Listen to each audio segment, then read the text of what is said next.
All right, so what we're going to do today is we're going to look at the spinal cord, the brain, and the neuron, except we've already done the neuron. There's nothing really there. It's just the dendrites, the soma, little red things are the nissl bodies. The green is the endoneurium, and the yellow is the myelin.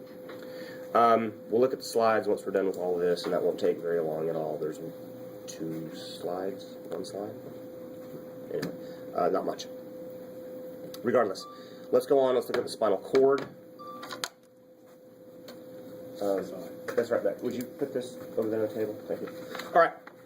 Spinal cord. This should be on your pages listed under the histology where it talks about the spinal cord. We're going to talk about the cross-section of the spinal cord. The first thing that you should notice is, do you see the butterfly? Yes. Right there.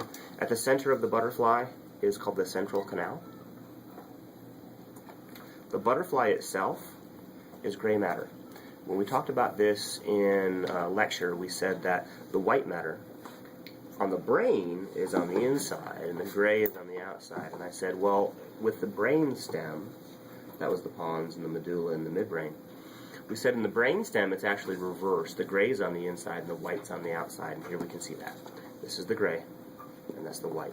The gray consists of neuron cell bodies, unmyelinated axons, and dendrites, and the white consists of myelinated axons.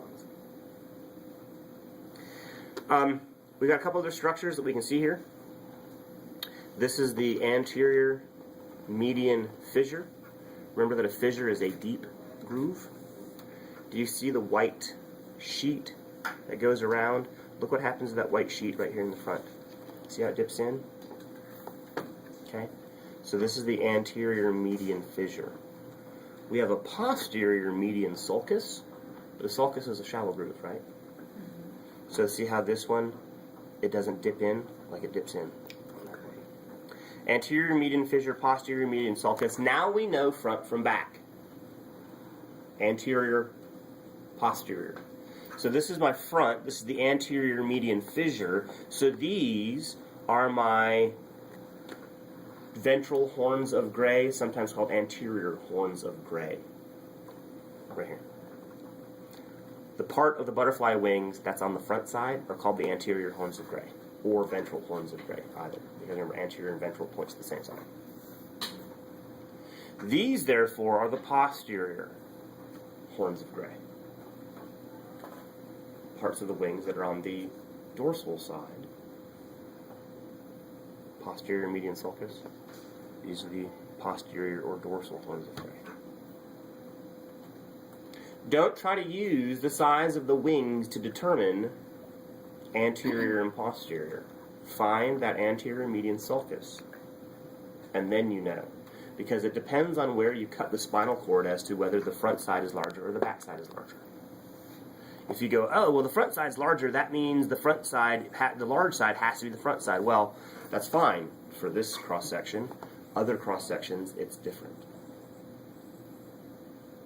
We've got front from back. We know our central sulcus, our anterior horns of gray, our posterior horns of gray, our posterior median sulcus, or anterior median fissure. Now let's look at the nerves that come off. We'll use this one really quick to show the nerves. Here's that anterior median fissure. And here it is again, anterior median fissure. Do you see the wires? And you see here the little pokey wires? Okay. We talked about the fact that the nerves that come off the spinal cord are made of dorsal and ventral roots. This is the dorsal root because it's coming off of the dorsal side. This is the ventral root because it's coming off of the anterior side.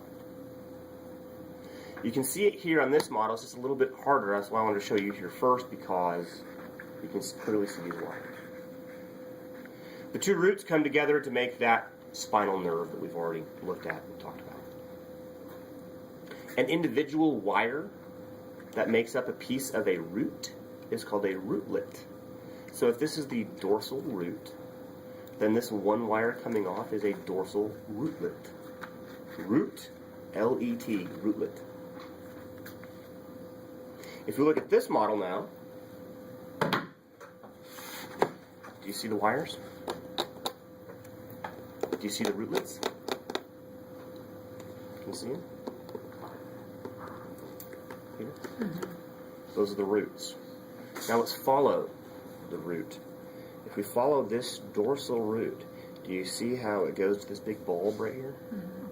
If you follow the ventral root, it does not go to a bulb. Do you see that? The ventral root does not go to a bulb. Here's the bulb.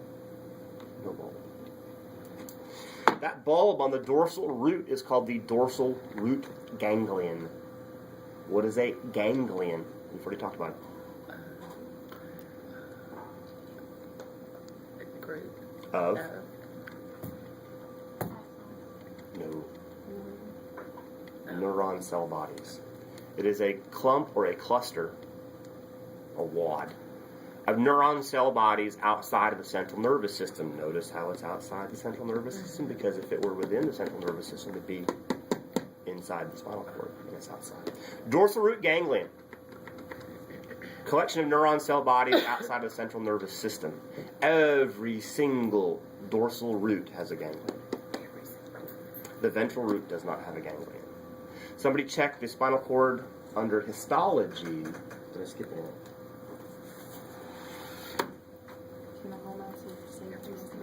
Don't tell me.